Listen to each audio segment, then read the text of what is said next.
Pertanyaannya, apakah di surga itu masih ada sholat? Jawabannya tidak ada. Ini di surga itu nggak ada perintah sholat, nggak ada perintah puasa, nggak puasa kita, makan aja di surga itu. Enak bener Pak. Nggak ada bulan Ramadan di surga, nggak ada. Percayalah.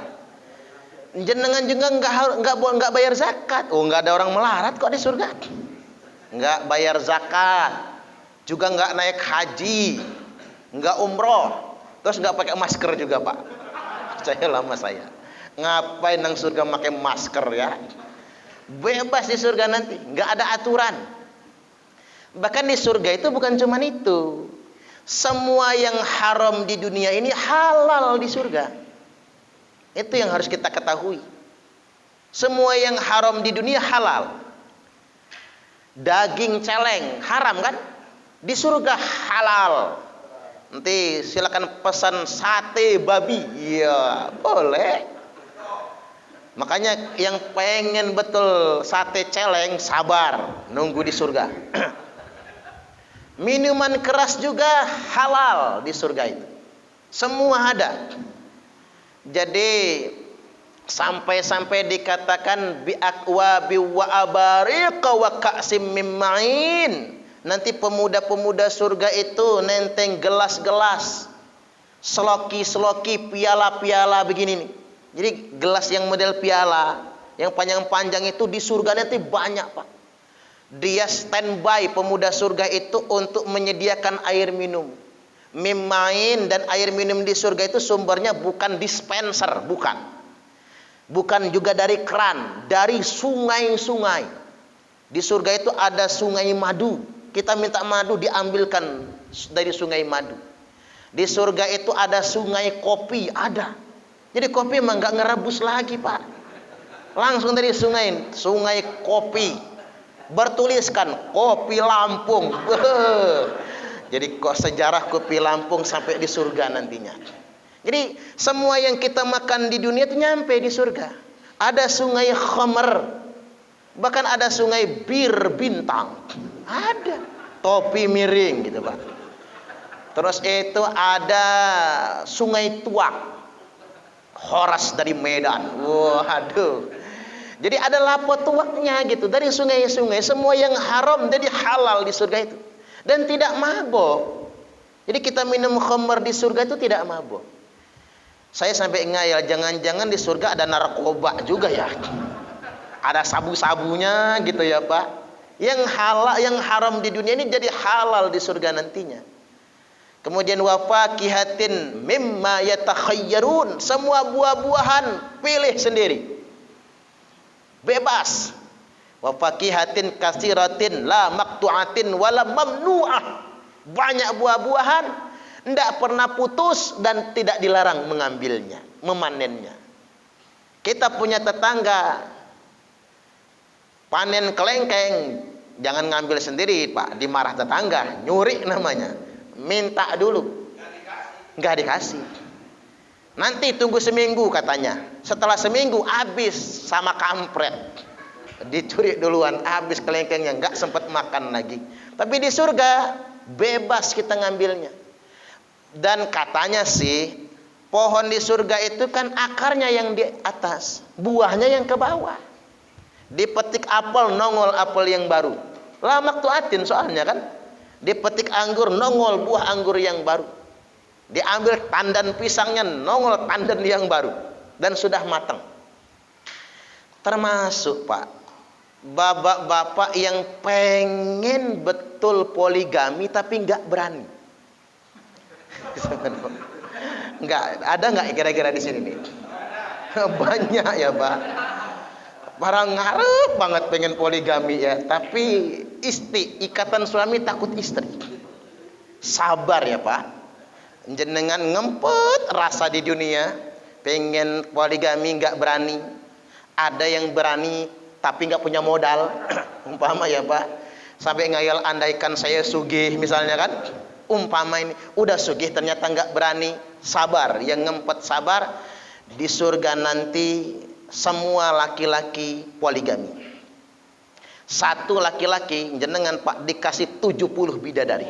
Allahu Akbar. 70 bidadari. Dan bidadari ini terserah kita mau garapnya, terserah kita, halal. Dan bidadari nggak ada yang jelek, cantik semua, hidungnya mancung, nggak ada yang blesek, nggak ada. Pokoknya langsing Pak. Kemudian bidadari itu yang paling jelek adalah yang paling cantik apabila dibandingkan dengan semua orang yang cantik di muka bumi ini. Berarti kalau kita berandai Luna Maya, nggak level lah. Dewi Persik nggak sekulat-kulatnya itu. Kalau kita mau pikir-pikir kan. Nah, satu kita dikasih 70. Apa istri nggak ngambek? Tidak. Di surga itu tidak ada yang cemburu satupun. Jadi jangan ngebayangin Pak jenggut-jenggutan gitu ya. Istri di surga itu enggak ada yang cemburu satupun. Di satu sisi kita tidak lagi dibebani kewajiban, di sisi lain semua yang dilarang diperbolehkan, di sisi yang lain lagi semua yang kita inginkan Allah berikan. Allahu Akbar. Mudah-mudahan kita ini semua masuk surga. Allahumma amin, amin ya rabbal alamin. Makanya di dunia sementara capek nggak apa-apa Pak. Coba jenengan nganti gosong coba. Nanti kuru ya Pak ya. Ganti kuru di dunia ini. Ya ini dunia itu ad-dunya sijnul mukmin soalnya.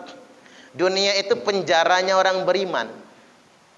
Kita ini nggak boleh loh Pak terlalu senang di dunia.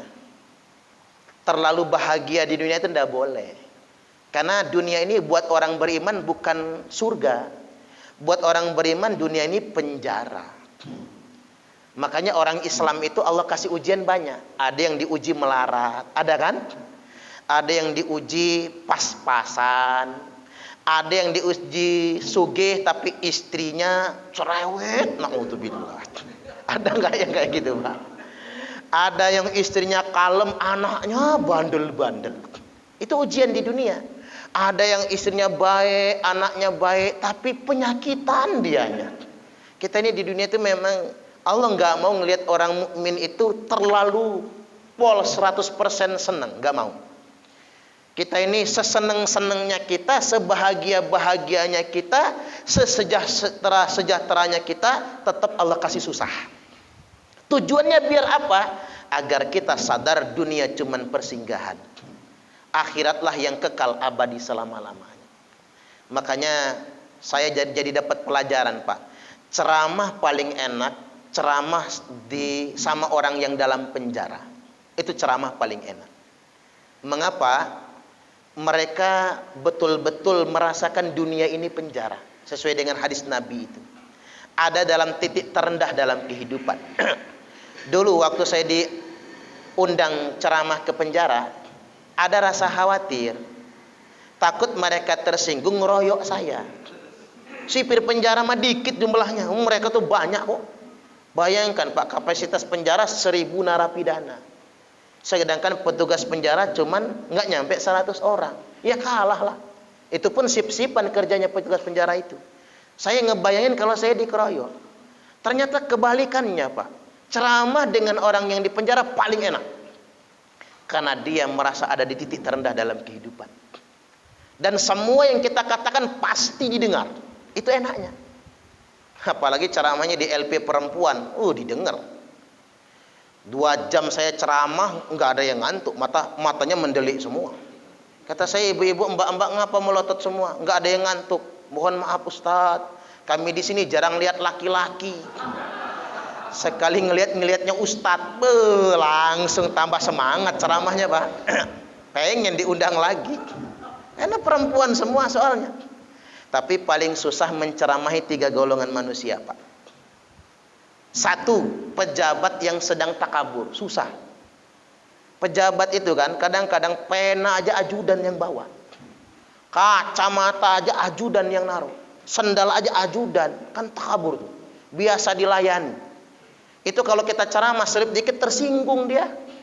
Bukan kita yang dimarahin, ajudannya yang kena marah, nanti asistennya. Ngapa lu ngundang Ustadz Parman itu? Kena marah kan? Gara-gara tersinggung ceramah saya. Yang kedua yang susah diceramah itu orang kaya yang lagi sombong. Susah Pak. Makanya saya salut kalau ada orang kaya dermawan.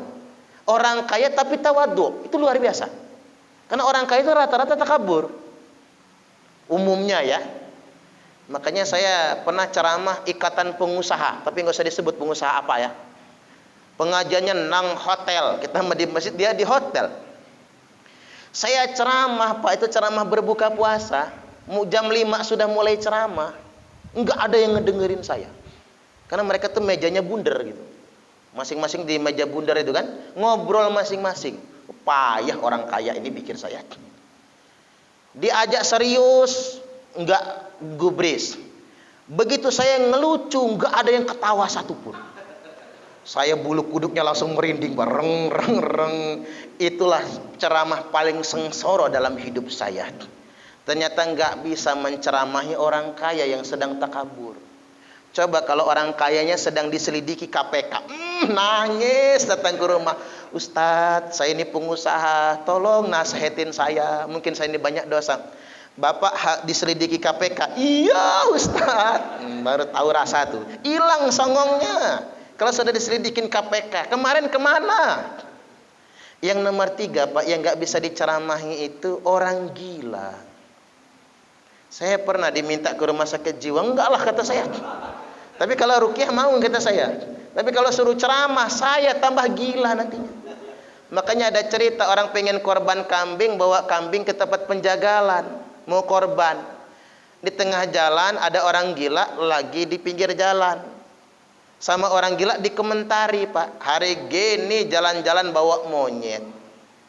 Kata yang bawa kambing, woi dasar edan, ini bukan monyet, kambing. Kata orang gila, emang siapa yang ngomong sama elu? Saya kan ngomong sama kambing, bukan sama elu. Makanya ngeladin orang gila, tambah stres kitanya ya Pak. Balik ke sana, tapi di surga nanti nggak ada orang gila. Di surga kita semua bahagia. Sekali lagi mudah-mudahan kita semua masuk surga. Allahumma amin. Masih ada kira-kira pertanyaan? Silakan.